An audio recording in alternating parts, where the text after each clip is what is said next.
1400 صحاب کے ساتھ حضور عمرے کے لیے تشریف لاتے ہیں. کفار مکہ کھڑے ہو گئے کہ ہم عمرہ نہیں کرنے دیں گے، لڑائی ہوگی. حضرت عثمان غنی رضی اللہ تعالیٰ عنہ کو بھیجا کہ ہم عمرہ کر کے واپس چلے جائیں گے، کوئی لڑائی کا ارادہ نہیں ہے. انہوں نے کہا یہ نہیں ہوگا. عثمان آپ آئے ہو تو طواف بیت اللہ کرنا چاہو تو کر سکتے ہو. کہا نہیں، یہ تو نہیں ہو سکتا کہ حضور کے بغیر میں طواف کروں. خیر صلح حدیبیہ کا موقع آیا تو عروہ بن مسعود کی قیادت میں قریش مکہ نے مذاکرات کیے حضور علیہ السلام سے، تو ایک صلح نامہ طے پا گیا. اس کی شرائط میں سے ایک شرط یہ تھی کہ مکے سے اگر کوئی شخص بھاگ کر کے مدینہ المنورہ جائے تو اہل مدینہ اس کو پناہ نہیں دے سکیں گے. وہ ہمارا بھگوڑا شخص ہوگا تو اس کو پناہ نہیں دے سکیں گے. اور اگر کوئی شخص مدینہ المنورہ سے مکہ واپس آنا چاہے تو اہل مکہ اس کو پناہ دینے کے مجاز ہوں گے. تو حضرت عمر رضی اللہ تعالی عنہ اس شرط پر بہت پریشان ہوئے اور حضرت ابو بکر صدیق رضی اللہ تعالی عنہ سے جا کے بات کی اور کہا کیا ہم حق پہ نہیں ہیں؟ کہا حق پہ ہیں. حضور اللہ کے سچے رسول نہیں ہیں؟ کہا حضور اللہ کے سچے رسول ہیں. تو کہا 1400 کی تعداد معقول ہے، پھر ہم دب کے صلح کیوں کریں؟ صلح کی شرائط برابر کی ہونی چاہیے. اگر کوئی ان کا بھاگ کر کے آ جائے ادھر سے تو وہ ہم پناہ دے سکیں، اور اگر ہمارا جائے تو وہ پناہ دے سکیں، یا پھر وہ بھی نہ دے ہم بھی نہ دیں. تو حضرت ابو بکر رضی اللہ تعالیٰ عنہ نے بغیر کسی تعامل کے ایک بات کہی کہ عمر کیا اس شرط کو حضور قبول کر رہے ہیں؟ تو کہا وہ قبول کر رہے ہیں. تو برجستہ دوسرا جملہ آیا، کہا عمر ہوا رسول اللہ صلی اللہ علیہ وسلم. عمر وہ اللہ کے رسول ہیں. جب وہ قبول کر رہے ہیں تو بات ختم. یہ تھا وہ تیقن. اس کو اس مفہوم میں بھی لے سکتے ہیں، عقل قربان کم بپیش مصطفیٰ. یہاں پہ سارے راستے بند ہو جاتے ہیں. یہ ہے وہ یقین. تو کہا ہوا رسول اللہ. یہ برجستہ جملہ ہے جو یقین کی بجلیاں بھر دیتا ہے روحوں کے اندر. یہ کوئی حرج نہیں ہے کہ کسی بھی مسئلہ شرعی اور کسی بھی دینی امر میں آپ لاجک تلاش کر لیں، مل جائے تو اچھی بات ہے.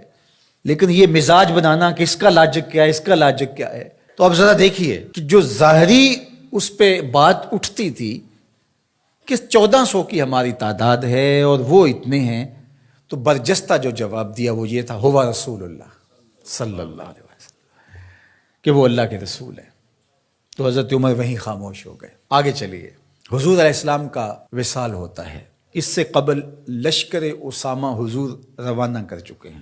17-18 سال عمر تھی تو ان کی قیادت کے اندر حضور نے ایک لشکر تیار کیا. تو یہ لشکر ابھی جرف کے مقام پہ پہنچا تھا کہ حضور کا وصال ہو گیا. خبر پہنچ گئی تو اب حضرت اسامہ کیسے بڑھ سکتے تھے، واپس آ گئے. تو تدفین کے بعد حضرت سیدنا ابو بکر صدیق رضی اللہ تعالی عنہ جو کہ خلیفہ بنا دیے گئے تھے، انہوں نے جو حکم جاری کیا وہ یہ تھا کہ اسامہ بن زید اپنے ہدف پہ دوبارہ روانہ ہوں. تو صحابہ نے کہا کہ بڑے بڑے جنگی ماہرین اس لشکر کے ساتھ ہیں، تو پیچھے سے اگر حملہ ہو گیا تو یہ نقصان کا سبب اور ذریعہ بن سکتا ہے. لہٰذا حکمت یہ ہے کہ اس لشکر کو ابھی کچھ دیر کے لیے روک لیا جائے. تو میں نے یقین کی بات سیدنا صدیق اکبر کے حوالے سے آپ کے سامنے رکھنا شروع کی ہے.